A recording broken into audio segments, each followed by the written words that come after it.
नमस्कार दर्शकों, YouTube के मेरे चैनल में आप सबका स्वागत है। आज मैं वीडियो लेकर आई हूँ मिथुन लगन व धनु राशि के लिए वर्ष 2025 का वार्षिक राशिफल। सबसे पहले आपको नव वर्ष की बधाई। अब हम समझते हैं कि मिथुन लगन व धनु राशि का क्या अर्थ है। ये आपकी लगन कुंडली है। पहले भाव में 3 नंबर लिखा है, इसका अर्थ है आपका मिथुन लगन। चंद्रमा सप्तम भाव में 9 नंबर में बैठा है, इसका अर्थ है आपकी धनु राशि। यानी आपका कॉम्बिनेशन मिथुन लगन व धनु राशि का बनता है, तो आप ये वीडियो देखकर लाभ उठा सकते हैं। मिथुन लगन की ग्रहों की स्थिति की बात करें तो वर्ष के आरंभ में शनि महाराज भाग्य भाव में होंगे स्वराशि के कुंभ राशि में, और 29 मार्च 2025 को शनि महाराज दशम में चले जाएंगे। राहु जो वर्ष के आरंभ में मीन राशि में दशम भाव में होंगे, वो 30 मई को भाग्य भाव में आ जाएंगे। केतु तीसरे भाव में। वर्ष के आरंभ में देवगुरु बृहस्पति द्वादश में होंगे। 14 मई के बाद वो लगन पर आ जाएंगे और 20 अक्टूबर के बाद कुटुंब के भाव में। धनु राशि में बात करें तो वर्ष के आरंभ में शनि महाराज तीसरे भाव में होंगे स्वराशि के कुंभ राशि में, और 29 मार्च 2025 को शनि महाराज आ जाएंगे चौथे भाव में। जब भी शनि महाराज चंद्रमा से चौथे भाव में आ जाते हैं तो उस राशि पर शनि की ढैया शुरू हो जाती है। तो धनु राशि से शनि महाराज चौथे भाव में आ रहे हैं, तो धनु राशि पर शनि की ढैया शुरू हो गई 29 मार्च 2025 से। राहु जो वर्ष के आरंभ में मीन राशि में चल रहे थे, वो तीसरे भाव में आ जाएंगे 30 मई को। केतु आ जाएंगे भाग्य भाव में। वर्ष के आरंभ में देवगुरु बृहस्पति छठे भाव में, 14 मई के बाद सप्तम में, और 20 अक्टूबर के बाद अष्टम में। ये ग्रहों की स्थिति है मिथुन लगन व धनु राशि की। देखिए, सबसे इंपॉर्टेंट बात ये समझने की कोशिश करिए कि आपका मिथुन लगन व धनु राशि है, तो धनु राशि पर शनि की ढैया स्टार्ट हो गई 29 मार्च 2025 से। अब शनि की ढैया हो या 7.5, उसमें ये होता है कि शनि महाराज आपको काम में थोड़ी मेहनत अधिक कराते हैं और कई बार काम में बाधा का भी अनुभव होता है। इसलिए क्योंकि धनु राशि पर शनि की ढैया है, तो आपको शनि महाराज की कोई ना कोई रेमेडी इस वर्ष जरूर करनी पड़ेगी। अब हम देखते हैं कि हमारा मिथुन लगन व धनु राशि है, तो वर्ष 2025 का वो हमारा शुभ समय कौन सा होगा जब हम कोई भी महत्वपूर्ण काम कर सकते हैं, जॉब बदल सकते हैं, व्यापार में किसी नए काम की शुरुआत कर सकते हैं, और वर्ष 2025 के लिए हमने कुछ भी नया सोचा हुआ था तो उसको हम कर सकते हैं। तो वर्ष का वो शुभ समय आपका शुरू होता है 14 मई से। 14 मई से लेकर 4 दिसंबर तक आपके पास समय है। आप कोई भी महत्वपूर्ण काम कर सकते हैं। 14 मई से दिसंबर तक पूरा 14 मई से समय शुरू हो जाएगा जो वर्ष के अंत तक रहेगा। आप जॉब बदलना चाहते हैं, जॉब बदल सकते हैं, व्यापार में किसी नए काम की शुरुआत करना चाहते हैं, वो कर सकते हैं। 14 मई से दिसंबर तक ये वो समय है जब आपको कैरियर में नए अवसर मिलेंगे। लंबे समय से आप जॉब बदलने की सोच रहे थे तो जॉब बदल सकते हैं। वर्तमान जॉब में आपका प्रमोशन हो सकता है, और साथ ही साथ इस वर्ष आपके ट्रांसफर की भी संभावना बनती है। ध्यान रखिए, आप मिथुन लगन व धनु राशि के जातक हैं, जॉब बदलने की कोशिश कर रहे हैं, जॉब नहीं मिल पा रही, तो आप जगह बदलिए। आप स्थान परिवर्तन करेंगे, फौरन आपको लाभ होगा और आपको मनचाही जॉब मिल जाएगी। साथ ही अगर आप लंबे समय से विदेश जाने की सोच रहे थे तो विदेश जाने के लिए भी ये समय अच्छा रहेगा आपका वर्ष 2025।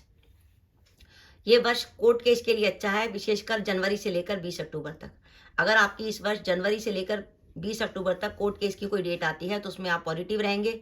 लेकिन 20 अक्टूबर से 4 दिसंबर के बीच में, 20 अक्टूबर से 4 दिसंबर के बीच में अगर कोई कोर्ट केस की डेट आती है, उसमें कुछ परेशानी हो सकती है, और पुलिस केस के लिए भी वो परेशानी का समय है।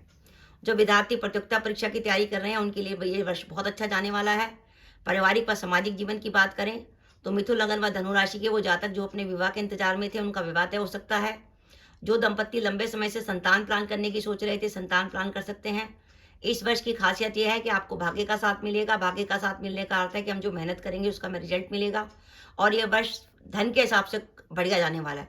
फाइनेंशियली आपकी पोजीशन स्ट्रांग होने वाली है, और कहीं ना कहीं से आपकी फाइनेंशियल पोजीशन अच्छी होने वाली है। दाम्पत्य जीवन में ध्यान रखिएगा, दाम्पत्य जीवन में कुछ तनाव रहने की संभावना है स्टार्टिंग में, वर्ष के आरंभ में, जब आपका सप्तमेश द्वादश में होगा 13 मई तक। सप्तमेश गुरु द्वादश में होंगे तो दाम्पत्य जीवन में किसी प्रकार का तनाव रह सकता है। तो इस वर्ष हमें सावधानी क्या क्या रखनी है। देखिए, इस वर्ष मन में कुछ समय ऐसा हो सकता है, विशेषकर 20 अक्टूबर से 4 दिसंबर के बीच में, जब मन में कुछ असंतुष्टि रहेगी, काम में कुछ मेहनत अधिक होगी। इस वर्ष ध्यान रखिएगा, अगर आप प्रॉपर्टी से जुड़ा कोई भी डिसीजन लेते हैं, कोई भी डील करते हैं, उसमें ध्यान रखिए किसी प्रकार की कंट्रोवर्सी या विवाद ना हो जाए। धनु राशि पे शनि की ढैया लगी है, तो शनि की ढैया जब लगती है तो वो माता पिता दोनों के स्वास्थ्य के लिए चिंताजनक होती है। तो माता पिता के स्वास्थ्य का ध्यान रखिएगा। अगर आपके माता पिता की उम्र ज़्यादा है या उनका स्वास्थ्य खराब रहता है तो वर्ष 2025 में स्वास्थ्य का विशेष ध्यान रखिएगा। और इस वर्ष आपके खर्चे अधिक होंगे, क्योंकि मिथुन लगन से गुरु 12 में रहेंगे। 12वां गुरु खर्चे तो अधिक कराता है, लेकिन खर्चे शुभ कार्यों पे होते हैं, मांगलिक कार्यों पे होते हैं। और अगर आप गर्भवती महिला हैं तो अपने स्वास्थ्य का ध्यान रखिएगा, समय समय पर चेकअप कराते रहिएगा। मैं फिर रिपीट कर दूं, 20 अक्टूबर से लेकर 4 दिसंबर 2025 के बीच में धनु राशि से देवगुरु बृहस्पति अष्टम में रहेंगे। 20 अक्टूबर से 4 दिसंबर के बीच में अगर आपकी कोई कोर्ट केस की डेट आती है तो उसमें किसी प्रकार की नेगेटिविटी हो सकती है। साथ ही 20 अक्टूबर से 4 दिसंबर के बीच में भूल कर भी किसी से लड़ाई झगड़ा मोल मत लीजिएगा। आपने लड़ाई झगड़ा बोल लिया और बात अगर पुलिस तक पहुंची तो आपको परेशानी हो सकती है। तो किसी भी प्रकार के पुलिस केस से अपने को बचाइए 20 अक्टूबर से 4 दिसंबर के बीच में। तो मेरा ये मानना है, अगर आप मिथुन लगन व धनु राशि के जातक हैं तो वर्ष 2025 आपके लिए 58% तक बढ़िया जाने वाला है। बहुत अच्छी परसेंटेज है जो दिखा रही है कि ये वर्ष आपके लिए काफ़ी अच्छा जाने वाला है, विशेषकर जबकि शनि की ढैया चल रही है। अब हमें इस वर्ष उपाय क्या करने हैं? देखिए, शनि की ढैया चल रही है तो सबसे पहले शनि महाराज का उपाय तो बनता है। तो उसके लिए आपको हर शनिवार को छायादान देना है और जब जरूरत पड़े तो शनि से जुड़ी वस्तुओं का दान दे सकते हैं। जैसे हर तीसरे शनिवार 3 महीने के बाद शनि से जुड़ी वस्तुओं का दान दे दें, जैसे में काला कपड़ा भी हो सकता है, उड़द की दाल हो सकती है, लोहे की वस्तु हो सकती है। और अगर आप चाहें तो सावन के महीने में रुद्राभिषेक भी करा सकते हैं, वो भी शनि महाराज की बहुत अच्छी रेमेडी है। और अगर आपको लगे कि कामों में बाधा आ रही है और हम कैरियर में जो चाहते हैं वो लास्ट मोमेंट पे आकर नहीं हो पा रहा, काम में बार बार रुकावट आ रही है, मनचाहा काम नहीं हो पा रहा, तो शनि महाराज को प्रसन्न करने के लिए आप 8 शनिवार को हनुमान जी को चोला भी चढ़ा सकते हैं। तो उससे भी आपका कामों की बाधाएं दूर हो जाएंगी, शनि महाराज प्रसन्न हो जाएंगे और आपकी मनचाही इच्छा पूरी हो जाएगी। वर्ष में कुछ समय के लिए देवगुरु बृहस्पति नेगेटिव रहेंगे, तो हमें इस वर्ष पीली वस्तुओं का दान करना है। गुरुवार को चने की दाल हो सकती है, हल्दी हो सकती है, पीला कपड़ा हो सकता है, रोज गाय को रोटी खिलानी है और गुरुवार को भीगी हुई चने की दाल गाय को खिलानी है। तो दर्शकों, ये मेरा वीडियो था कि मिथुन लगन व धनु राशि के लिए वर्ष 2025 का जो शुभ समय है, जब आप कैरियर से जुड़ा कोई भी महत्वपूर्ण निर्णय ले सकते हैं। ऐसा कोई भी काम जो आपने वर्ष 2025 के लिए सोचा हुआ था तो वो आप 14 मई से दिसंबर के बीच में करिए, चाहे आप व्यापार करते हो या नौकरी करते हो।